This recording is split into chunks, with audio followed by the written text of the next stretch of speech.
Hi, Shannon. Welcome to this interview. I've been wanting to interview you for so long. I think what you do is so important. So Shannon helps companies, startups, to turn into sustainability. Can you tell us more how you got there? What's your background and what made you want to go into sustainable fashion? Sure. Yeah. Thank you for having me, Sochi. So I started back in 2010. Oh, that's a long time ago. And I didn't come from the fashion industry. I didn't have a fashion background. I was a journalism major in college. But I ended up partnering up with another recent college graduate that I had met while we were both bartending in Australia. She was another Wow. American girl. And we came home to the States after, 2 years traveling the world and said to each other, I don't want to get a real job. Let's do something else. Like, what can we do so we get to keep on traveling, like typical millennials? Yeah. Um, and so we ended up deciding we were going to start a business. We didn't know what that looked like, but we flew down to Guatemala. We started researching organic cotton farms, and we started designing a line of 10 pieces that could be mixed and matched to create over 100 different looks. So it was the ideal wardrobe for aspiring minimalists and travelers like ourselves. You could just throw it in a backpack and take it on your way.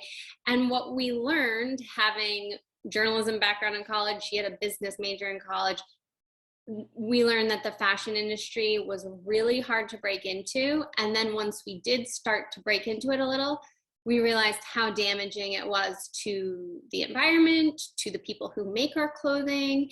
And that sort of took us on this path of wanting to start a business that was good for people and planet. And Awesome. it ended up taking a really long time. It took us a year and a half to launch our brand. And we had to make some changes and simplify and pivot.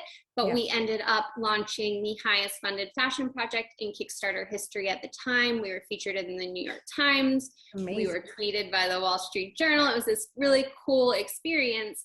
But from that experience, I realized this should be easier. It should be easier for people who aren't in the industry or want to do this in a sustainable, ethical way to get started. And that's what led me to what I do now. So I think it's amazing that you say you started in 2010, because I've been in the fashion industry, since the early 2000s. And I remember that I've never heard about sustainable fashion. And even up until I think 8 years ago, it was still kind of people were leaning toward organic cotton or just trying to be more sustainable, but it was not like a buzz. It wasn't like a buzz like it's now. So you guys caught it really early, I feel. Which may be too early, because it was back then it was you didn't even put those two words together. You didn't put sustainable and fashion together. It was like an oxymoron, right? It was definitely at the beginning of kind of the movement as a whole. That's amazing. And do you guys work with only fashion brands like clothing, or you do accessories, jewelry? Startup. Pivoting from, I ended up selling my portion of the brand to my business partner. I moved on to start Factory 45, which is what I do now. And that is my program that helps sustainable fashion brands go from idea to launch. And we really work with any type of sewn good. So fashion, any type of accessory that is a sewn good, home goods, bags. We've done some shoes. So really a range. And so what would you say, for somebody that has an idea of what they want, and they go to you, because I saw the reviews of their school and it's amazing. People seem so satisfied. I even met Hannah from Santos Swimwear, and her company is amazing. Yes. I love her bathing suit. And so if somebody comes to you and they have an idea, what do you you follow them through their journey? What's the biggest challenges you think that they face turning sustainable? Because I know anybody can make a brand, but sustainability, people don't know, especially the consumer, how hard it is for a company, like you said, to break even in the fashion industry, and not only turn sustainable. There's a lot of challenges. And can you tell us more about that? Yeah, sure. So I think the first thing is, and I can very much relate to this when I was starting my brand, like we were purists. We wanted everything, every piece of the supply chain to be perfectly sustainable. And Mhm. what you realize quickly is there's no such thing as perfectly sustainable. That's right. Anytime you're making something new, it's going to have an impact. Yes. So our goal when brands come into Factory 45 and they want to, they're like ready, they're excited, Mhm. they want every piece to be perfectly sustainable in every way. And so in some cases it can be a bit of a reality check because you have to realize you can't sacrifice the quality, the design, the fit, the functionality of the product or of the garment for the sake of sustainability.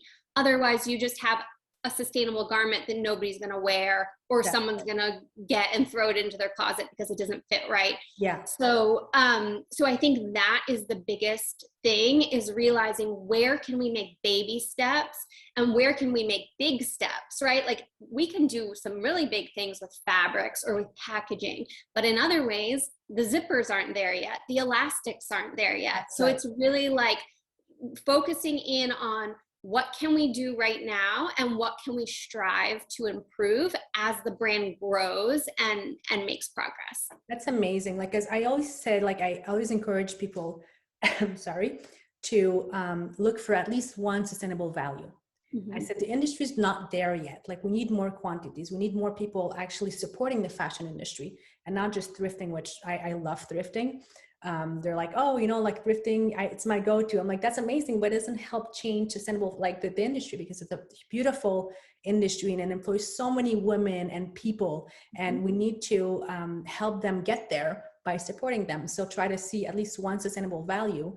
And it's not easy, like you said, for companies to like get all the values that you want and then also have a good price, because that's the complaint that I've had for so many people. It makes it so expensive. It's so expensive. But I just feel like the industry is not there yet. And Yep. there's just so many moving factors. Yes. And what, like, if you would have like, let's say a company, sorry, I don't have the Rona. Oh, I tried to cough. I promise. So have you had companies that have, let's say, they're not sustainable in any way, and they come to you and they're like, okay, we would like to be more sustainable. Like, how can we pivot without losing your clientele?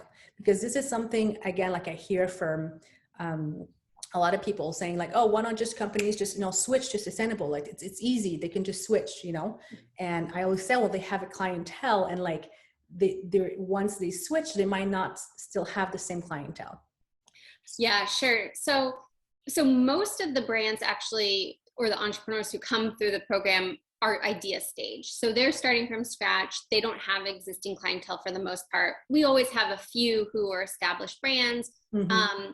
And my recommendation is to, okay, keep what you're doing. Don't lose your current clientele, but you can launch a sustainable collection, and I wouldn't call it that, but you come Yeah. up with your own name and Yeah. messaging around it, but sort of do it as a separate collection to test it first. And then maybe you're bringing in this whole other clientele, like you're Mm-hmm. expanding your That's customer a base. really good tip. Right.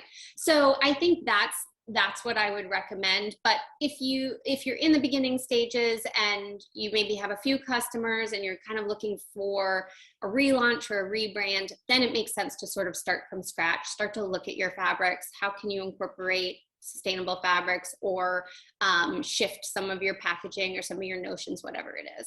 That's amazing, because I see like a lot of companies that have, like you said, like they started this line where they have like one organic cotton jersey, let's say. And I say, even if the company is rated not good enough or not sustainable, I said, support this one item that they have in order for them to grow that department. And then hopefully they can move forward with more sustainable items, because it's not easy to put all of the money, in sustainability, and then you might lose your clients. Totally. And I think that speaks to this like old cliche that is running of like, you really do vote with your dollars. That That's is right. the definition That's of right. voting with your dollars. That's right. That's right. I love that idea. Like I said, there's so many people that depend on this livelihood, and if you can support just one item, go for it. Yeah. And so this is kind of like a side question.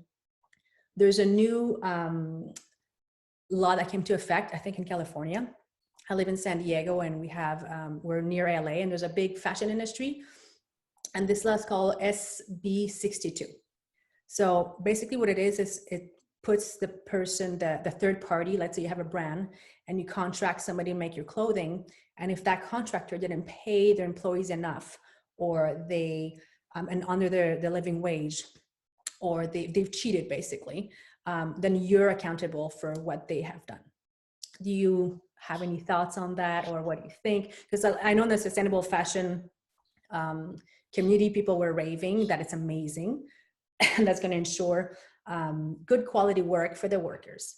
But that seemed to, like, for me, like, I feel like if you have your own factory, that's amazing. But if you hand your orders to somebody else, then it might be tricky. It's good and bad. What are your thoughts? You've worked with a lot of companies. What do you think about that? Yeah, so it's interesting. I did see this this happen, and as a whole, I think it's a positive. It's funny because, like, from the beginning, since 2014 when I started, I've been telling my brands, ask your factory how much their sewers make. Like, Yeah. ask them. And that is like so hard to do. Everyone's just like so like money uptight. They don't want to talk or ask any questions. They feel like they're overstepping. But really, like, the brands, and especially here in the Northeast, we have sewers being paid well above minimum wage in some factories. The factories that are paying their workers minimum wage or above want to tell you. They want to say, yeah, our sewers are very happy. They, get these benefits and this vacation, whatever it is. And so I think if anything, it's more just opening the conversation, because now these brands in California, they don't have a choice. They have to ask.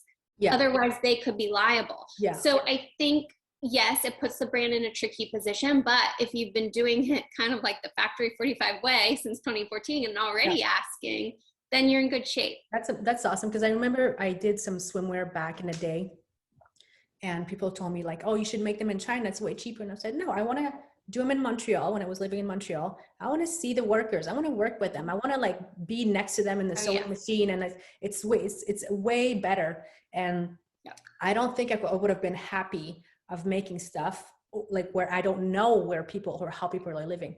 Like in the fashion industry, we were like overworked as designers. So imagine what they were going through. Yes. So I was always made me feel way better about the brand. It's made in Montreal. Like, I know the sewers. It's a way better solid brand.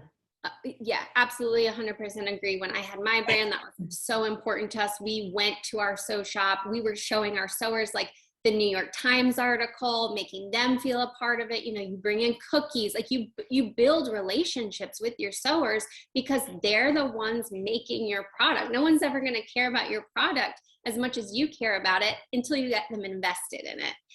And that's another just like key tenet of Factory 45 is I tell everyone, of course, it's been harder with the pandemic, but you have to be at your factory. Like, you have to go there, and you have to be at the end of your production line, especially once you're doing your first production run, and just be there to build those relationships, to oversee quality control, all the things. And would you say the same way, because a lot of people still make overseas, and they like to support women, overseas, and they make the trip. Like, how would you advise them to oversee what's happening there in the factories? Yeah, I think that it's a little bit harder if you can get down there at least once. Again, I would say if you can only do one trip, I would save it for when production starts, like right before production is starting. Otherwise, we have FaceTime, we have Skype, like, make sure you're doing video calls, make sure you're just like in touch and face to face. And again, with the pandemic, brands that have lived, an hour away from their factory are having to do more video stuff instead of in person. But I think it's just all about how can you build the relationship, no matter like what medium it is. Awesome. And so what would be the best tips you have for startup brands that want to be sustainable? Just a few tips that come to your mind that a lot of people might like, the most important tips. Yeah, I would say like start with the lowest hanging fruit in terms of, again, back to what I previously said about, not everything is going to be perfect. What can you do that's going to have an impact in a positive way, or where can you strive to be better? So kind of looking at your supply chain again, so that it's not sacrificing the quality of the product. The other thing I would say is be upfront with your customers. Do not say you are a sustainable brand if you only have one t-shirt that's made of organic cotton and everything else is made of traditional polyester. You can be, it's great, be putting that organic cotton t-shirt out there and be promoting it, but be very transparent about we're testing this, or we're trying this because this reason, and this reason. And if you show us that you want more of this, we will make more of it. But even in other ways, like I think, of course we have greenwashing, but I think we have something that is also like a little bit less than that, which is just like this blanket statement of sustainability. Like, I'm a sustainable brand. Okay, great. But how are you a sustainable brand? I've seen this word everywhere. Right. And people are saying like, what, like they don't know where to go, like what to trust. So there's basics to know about, what's sustainable, what's not. And I agree with you. Like transparency is the best way to know and to earn people's trust. Yeah. Awesome. And just being communicative with your audience, like assume people are paying attention. Yeah. So where can people find you? I know like I found you on, I think it was Instagram. But if somebody wants to have any questions, and I know I've seen you have some free also YouTube videos and you give amazing tips. I found you like, I think it was about 2 years ago.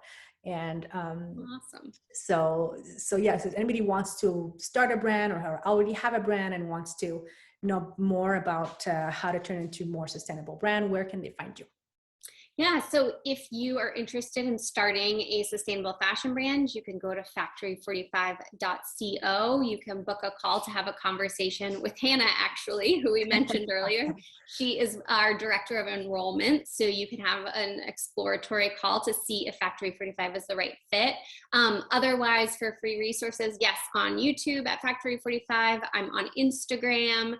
We're going to be starting a pretty cool like live show series where I'll be interviewing Factory 45 alumni who are running their own sustainable fashion brands. Right. We have a podcast coming in 2022, hopefully, or early 2022. So lots of ways. And then, of course, the Factory 45 blog is at factory45.co/blog.